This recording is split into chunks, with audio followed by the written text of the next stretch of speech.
Hi and welcome to the Cerridwen Temple in Avalon.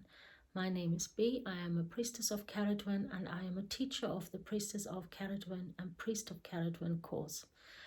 And I just wanted to have a few moments with you to understand how blessed I feel that so many people in the world are working with Cerridwen.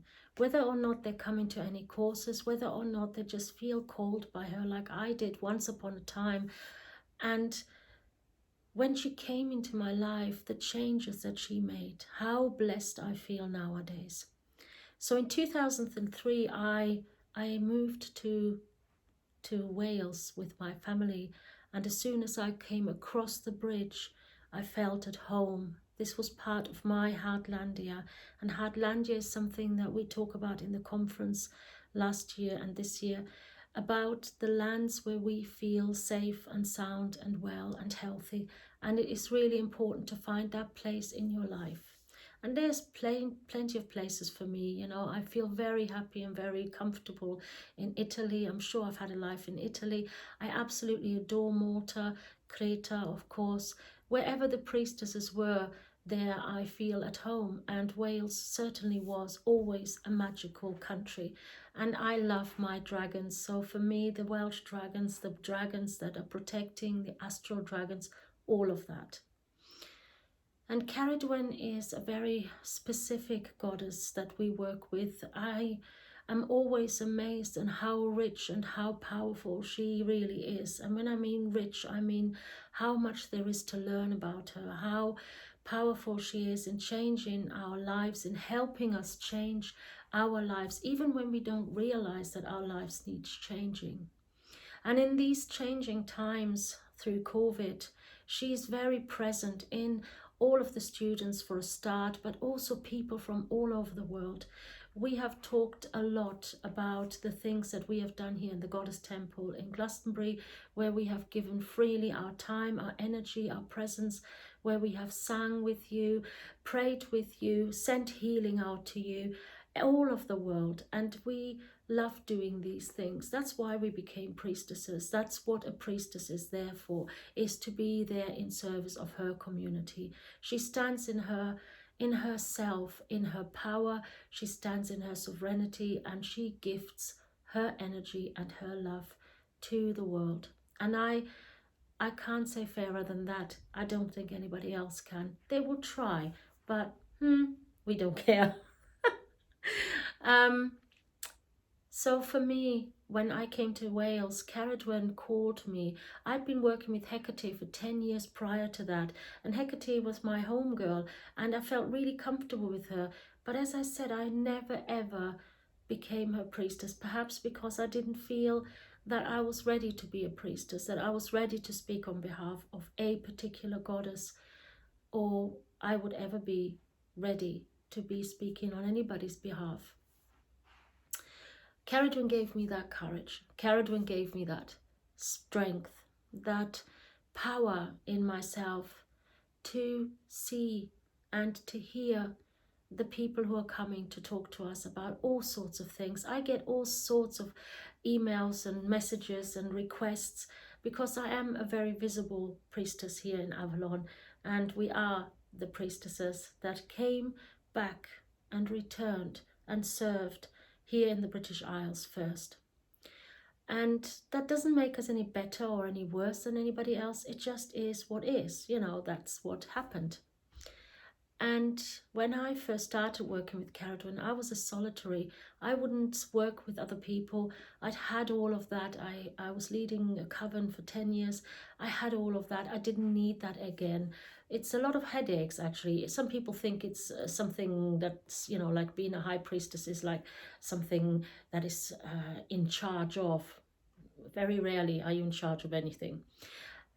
And sooner or later, I came in contact with other people that loved the goddess or that were pagan in Swansea and in Cardiff and in Neath. And we started doing separate ceremonies for the seasons. And at first, there was just the three of us, and maybe one person came.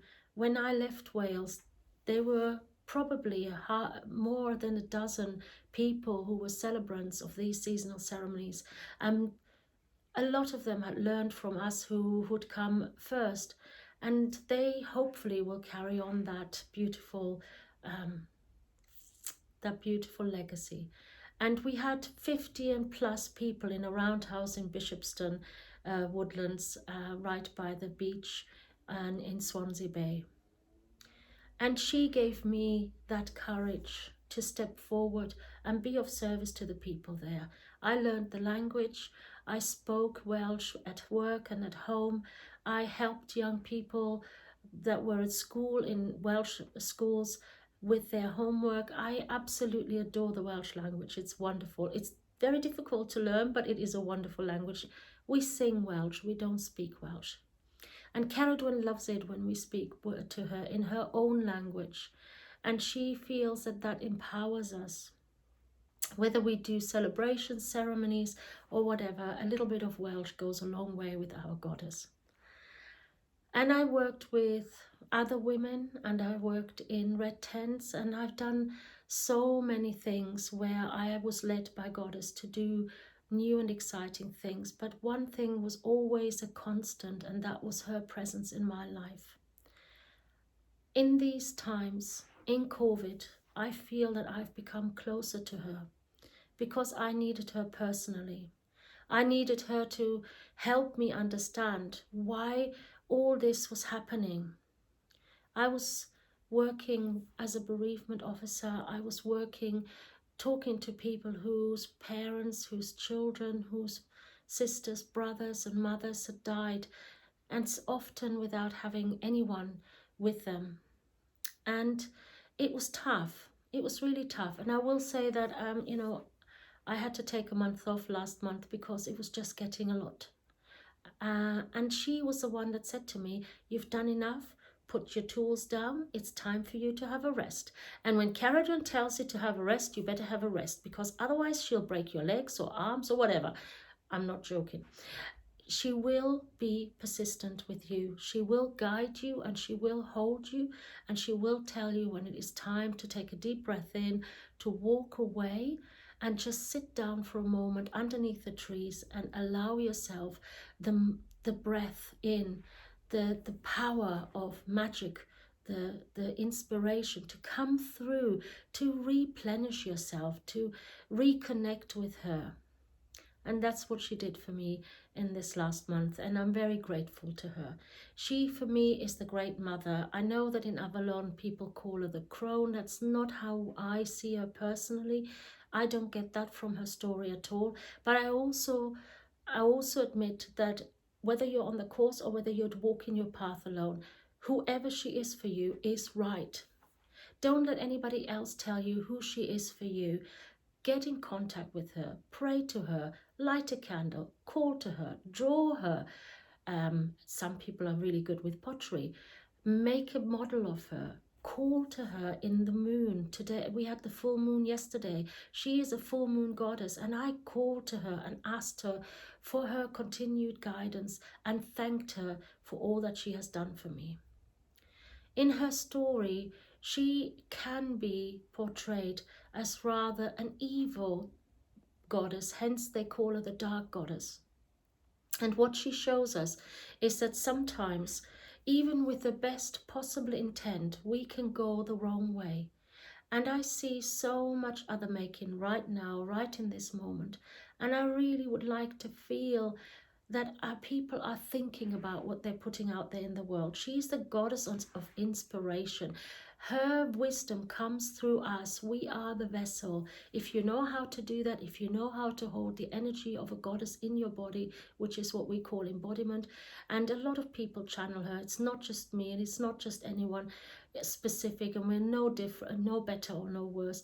This is something she does. She comes through to people and she brings her energy, her wisdom through whatever channel is ready to receive her, whatever vessel is ready to receive her.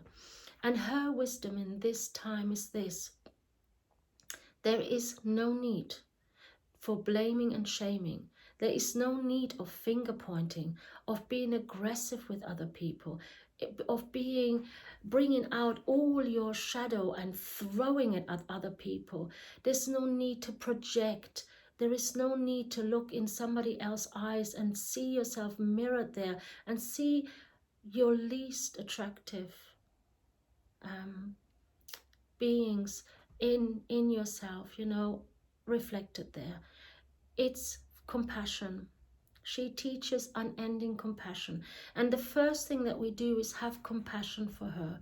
Because imagine if you have a child that is born different and you have to watch each and every day that that child is being denigrated and spat on and ignored and not loved by others, that they're not part of the greater family of our community. We see this here today, every day. We see young people who are ill or not very mobile. They can't speak very well. Whatever it is, it doesn't really matter, but we do see people treating people as other. And from that comes this tribe, comes this, you know, I love the word tribe. It is not a Native American word. I'd love to tell you that right away. Here in Wales, we call it llwyth. Llwyth. And as far as I'm concerned, everybody who loves goddess, who loves people, who loves their community is my llwyth, is my tribe.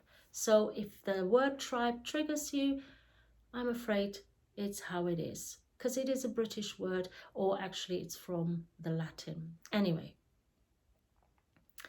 the tribal movement, this movement into becoming other, being just us, and we're not letting anybody else in, and you are wrong, and you are wrong, and you are wrong, and you people are right, you are my people, we're going to stand together against everybody else.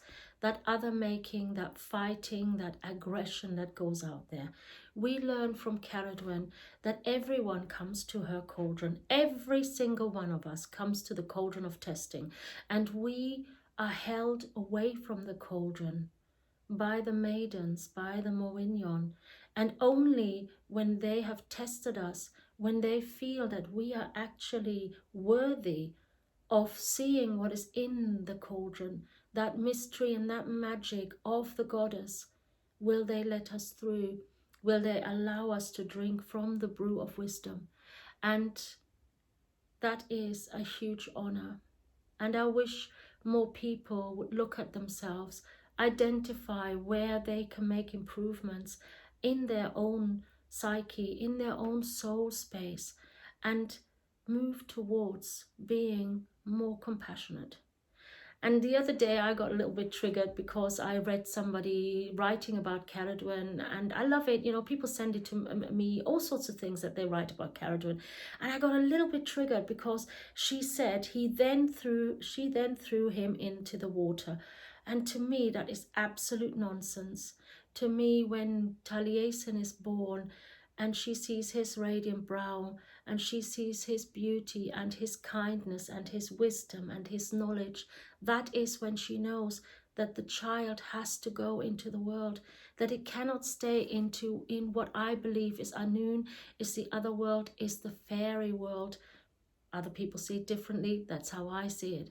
And she allows him, she sews him into a crane bag, into a magical vessel that will allow him to survive until he goes where he is sent.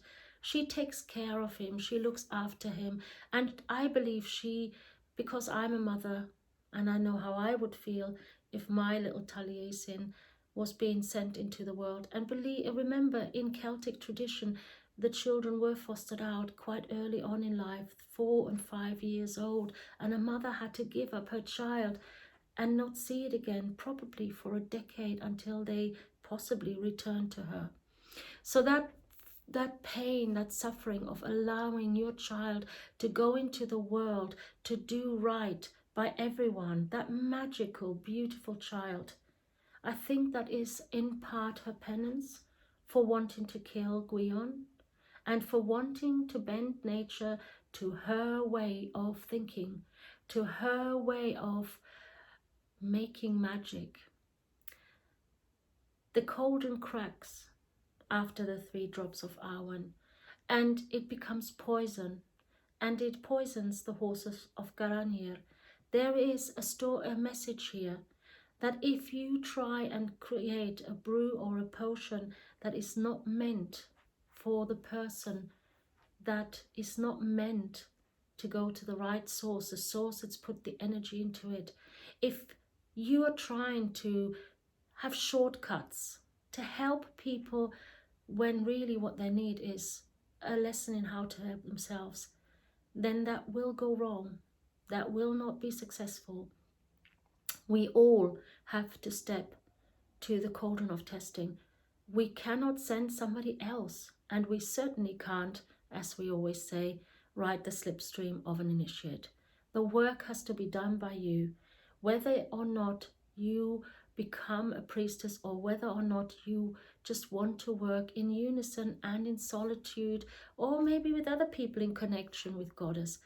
But one of the things you can learn from people and you can practice, and then you become autonomous and you become the power energy behind what you're doing. You are that person. You are that soul. That is your soul song that you're singing. You can't sing somebody else's. And being a mother really gives you an idea who Cerridwen is. Being a mother, birthing that energy out of your body, birthing that love for all existences out of your body. It is a very privileged, in a good way, position. And it brings with it its responsibilities. We are responsible for our own actions. We are responsible, as is Cerridwen, for her actions. And when we act wrongly, we will be held accountable. So be really sure what you're sending out into the world. I give that message on a constant basis. It's like a refrain for me. It's like a chant, a mantra for me, because that is what Cerridwen tells me. You are the architect of your own downfall if you bring into the world nothing but misery and sorrow and strife.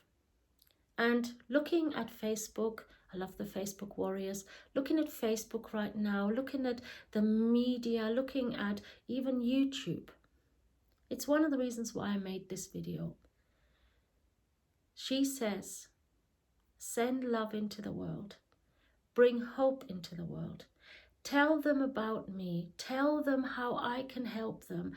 Show them the spiral that turns inwards, where they will find all they need to know about me and about themselves. And then they can turn outwards again and gift that with open hands, gift that with open hearts into the world. And that's the only reason why I do what I do each and every day. The only reason.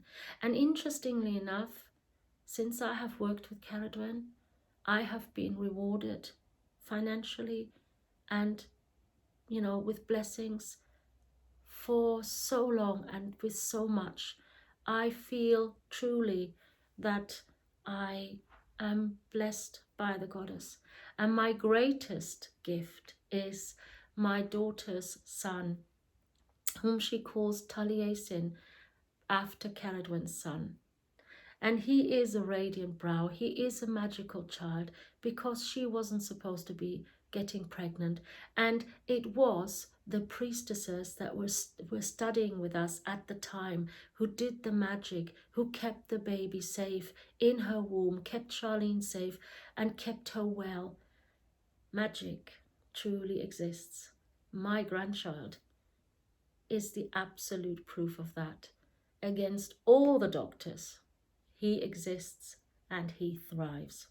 So that for me is my greatest gift from Cerridwen. But she has gifts for all of us, for all of you. And I would love for you to find out what your gift is from her as a goddess. How you do that, how you connect with her, is entirely up to you.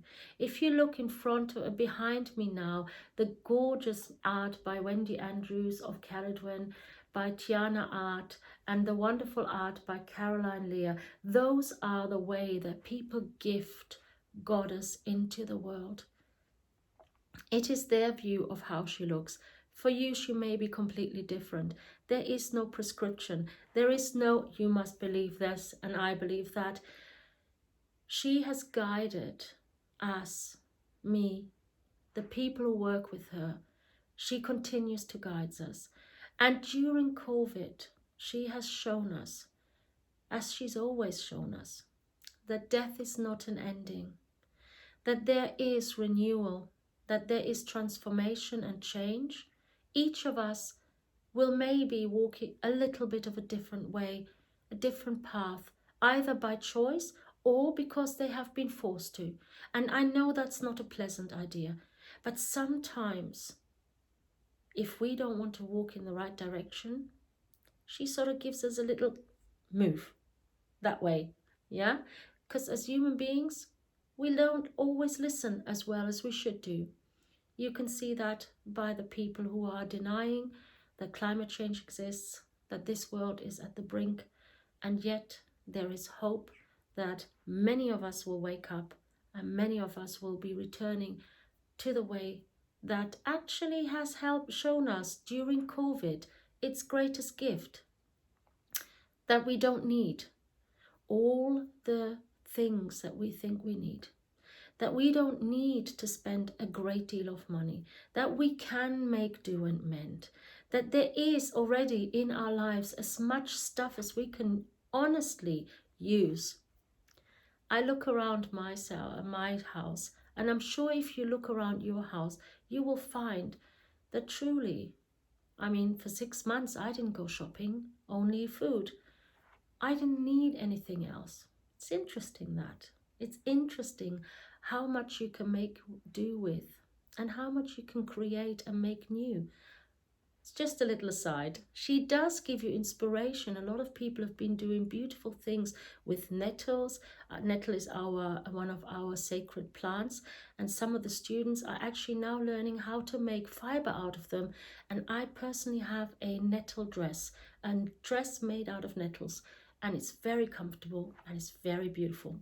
Just saying. Learning new things, learning new traits, sharing them, being in community, allowing people to into your life, allowing to trust again, allowing to be kind and compassionate. That is the way forward. So for me, I'd love to give you the blessings of Cerridwen. If you like to receive them, you don't have to, but I'd like to give you the blessings of Cerridwen as one of her priestesses. And I want to give you love and peace and hope that sooner or later this too shall pass. And one way or the other, we will find a better way. As a community, the Cerridwen community is thriving and is really supporting each other, which is a lovely thing to see. Every day somebody brings something. We have a WhatsApp group, brings something that is just for laughing or for joy or for beauty. So connect with people. Don't, and I shouldn't really say that, don't give in to the hype. Don't feel despondent and don't feel that destruction of the old is something that needs to be painful and that needs to bring suffering. Think about how much of that suffering we are actually bringing on ourselves, and that we, with Goddess guidance, could be lifting the ladle from the magic brew and becoming the best yet version of ourselves. With many blessings to you, and thank you for watching. Please subscribe to the channel if you like. Every now and then I feel inspired to make a video to talk about it, but we have some beautiful students sharing amazing things with you. So please come and join us and watch and learn and connect. Blessed be.